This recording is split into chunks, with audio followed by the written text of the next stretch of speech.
22వ ఎపిసోడ్కి స్వాగతం. నేను మీ అబ్బాస్. ఈ ఎపిసోడ్లో మనం శ్రమ దోపిడీ యొక్క తీవ్రత ఎలా ఉంటుంది, శ్రమ దోపిడీ అంటే ఏంటి, శ్రమ ఏంటి, శ్రమశక్తి ఏంటి, ఈ అంశాలపైన మనం చర్చ చేద్దాం. గత ఎపిసోడ్లో మనం స్థిర పెట్టుబడి, అస్థిర పెట్టుబడి గురించి కొంత చర్చ చేశాం. స్థిర పెట్టుబడి అంటే మార్క్స్ వాడతాడు, కాన్స్టాంట్ క్యాపిటల్ అంటే ఉన్న విలువని, తనలో ఉన్న విలువని ఉన్నది ఉన్నట్టుగా నూతన ఉత్పాదితానికి బదిలీ చేసేదాన్ని స్థిర పెట్టుబడి అంటారు. అస్థిర పెట్టుబడి అంటే వేరియబుల్ క్యాపిటల్ అంటాడు ఇంగ్లీష్లో. అంటే ఉన్నటువంటి విలువను నూతన ఉత్పాదితంలోకి బదిలీ చేస్తున్నప్పుడు ఆ విలువలో మార్పు జరుగుతుంది. అలా మార్పు జరిగేటువంటి ప్రాసెస్లో అది బదిలీ అవుతుంది. కాబట్టి అది స్థిరంగా ఉండదు, మార్పు జరుగుతుంది. అందుకనే దాన్ని వేరియబుల్ అంటే అస్థిరమైన లేకుంటే మార్పుకు గురవుతుంది అనేటువంటి అర్థంలో దాన్ని వాడాడు. అయితే ఇక్కడ వేరియబుల్ క్యాపిటల్ అంటే అస్థిర పెట్టుబడి అనేది ఆయన స్పష్టంగా చెప్పింది ఏంటంటే అది వేతనాలకు చెల్లించేటువంటి ఖర్చే. అంటే శ్రామికులకి వేతనాలు ఇచ్చేటువంటి దాన్నే మనం వేరియబుల్ క్యాపిటల్ లేదంటే అస్థిర పెట్టుబడి అని చెప్పేసి దాంట్లో స్పష్టంగా చెప్పాడు. అందుకనే మనం ఇప్పుడు దోపిడీ ఏ స్థాయిలో జరుగుతూ ఉంది, అంటే శ్రమ దోపిడీ ఎలా జరుగుతూ ఉంది అనేది మనం తెలుసుకోవాలి. అంటే శ్రమ దోపిడీ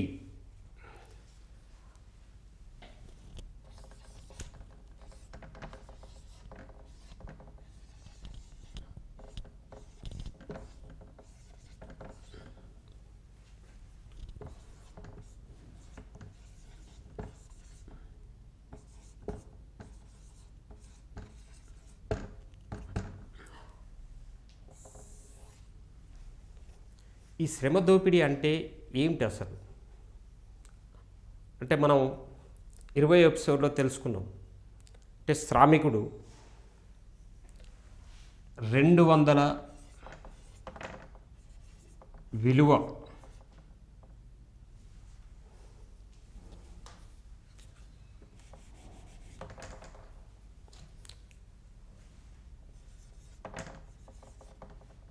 విలువ సృష్టించాడు.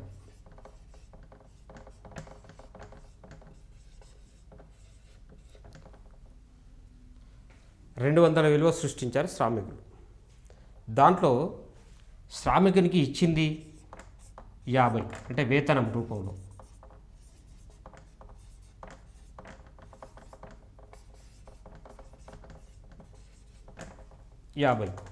అంటే మిగతాది 150 విలువ.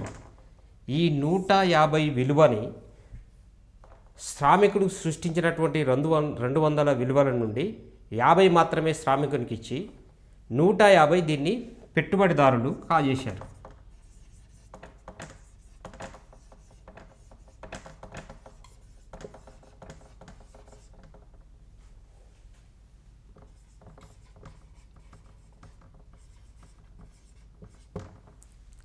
ఈ 150 ఏదైతే పెట్టుబడిదారులు కాజేశారో ఈ పెట్టుబడిదారులు కాజేసినటువంటి దాన్నే మనం దోపిడీ లేదంటే శ్రమ దోపిడీ.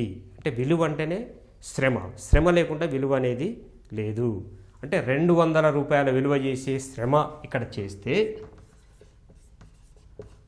శ్రామికునికి ఇచ్చినటువంటి విలువ 50 రూపాయల శ్రమ అయితే యజమాని తీసుకున్నది 150 రూపాయల శ్రమ. మొత్తం శ్రమ 200, అందులో శ్రామికునికి ముట్టింది మాత్రం 50, యజమాని తీసుకున్నది 150. కాబట్టి ఇక్కడ ఈ 150 రూపాయల విలువ చేసే శ్రమ దోపిడీ జరిగింది.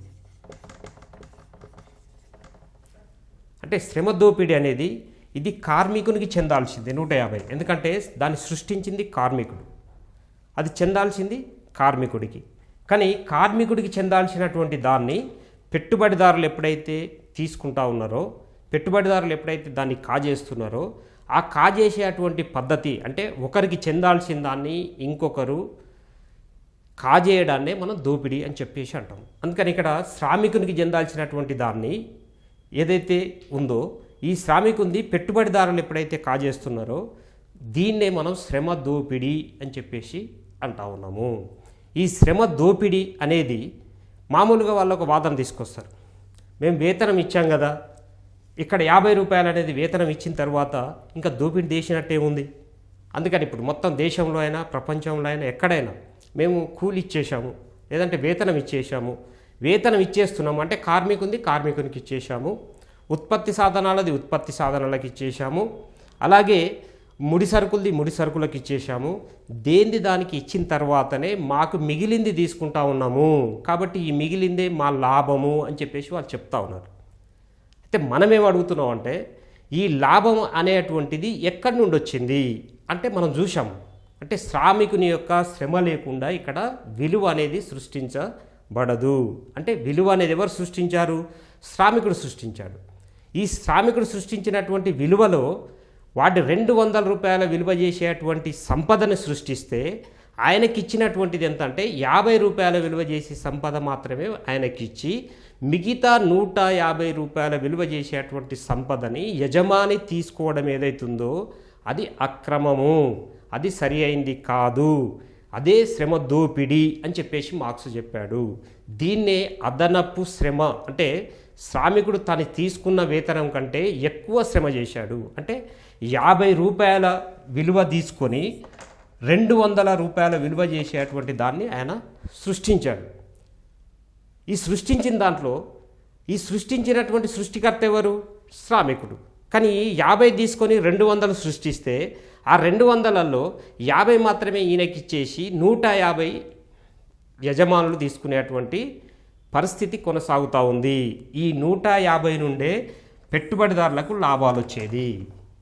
వీటినే మనం ప్రతి త్రైమాసికకు ఒకసారి వాళ్ళు మాకు ఇన్ని లాభాలు వచ్చాయి, ఇంత లాభాలు వచ్చాయి, మాకు ఇన్ని కోట్లు లాభాలు వచ్చాయి, లేకుంటే ఇన్ని వేల కోట్లు వచ్చాయి, ఇన్ని 100 కోట్లు వచ్చాయి అని చెప్పేసి ప్రకటన చేస్తూ ఉంటారు.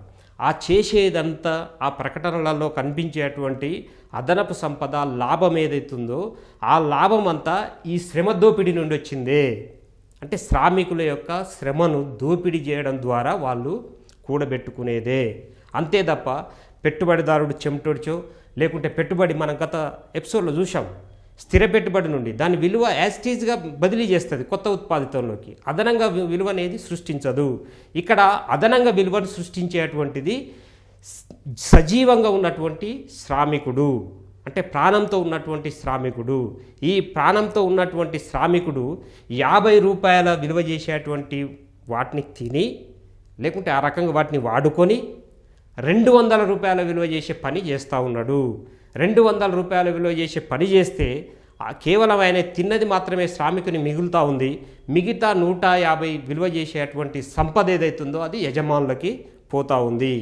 ఈ యజమానులకు పోయేటువంటి సంపదే అంటే ఇక్కడ మనం ఒక శ్రామికుడి మీద 150 వస్తే ఒక 100 మంది శ్రామికులు ఉంటే ఎంత ఉంటుంది, ఒక 1,00,000 మంది శ్రామికులు తన కింద పనిచేస్తే ఎలా ఉంటుంది, అట్లా ఎంత ఎక్కువ మంది శ్రామికులతో పనిచేయించుకుంటే అంత ఎక్కువ అదనపు విలువ రావడానికి అవకాశం ఉంది. అంటే శ్రామికుల యొక్క సంఖ్య పెరుగుతూ ఉన్న కొద్దీ వాళ్ళకి లాభాలు పెరగడానికి ఎక్కువ అవకాశం ఉంది.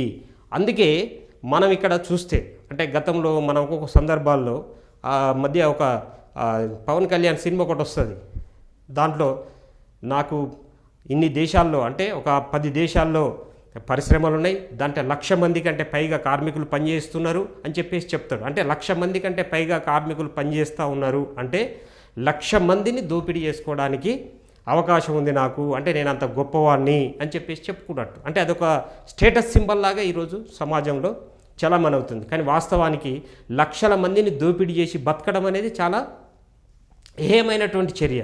కానీ ఈరోజు మనకు రోల్ మోడల్గా ఎవరు ఉంటా ఉన్నారు? మనం అదే అంబానీని రోల్ మోడల్ అనుకుంటా ఉన్నాం, లేదంటే బిల్ గేట్స్, లేకుంటే ఇలాంటి పెద్ద పెద్ద పెట్టుబడిదారులు. అంటే ఎవరైతే ఎక్కువ శ్రమను కార్మికుల యొక్క శ్రమను కొల్లగొట్టి కోటీశ్వరులుగా, శతకోటీశ్వరులుగా, వేల కోట్ల సంపాదించే వాళ్ళుగా ఎవరైతే ఎదుగుతూ ఉన్నారో వాళ్ళనే సమాజానికి రోల్ మోడల్గా చూపిస్తున్నటువంటి పరిస్థితి మనం చూస్తూ ఉన్నాం. అందుకనే ఇది పెట్టుబడిదారి యొక్క సమాజంలో పెట్టుబడిదారుని యొక్క ఆలోచన విధానానికి సంబంధించినటువంటి ఏవైతే విలువలు ఉంటాయో అవే విలువలు సమాజం మీద రుద్దపడతా ఉంటాయి.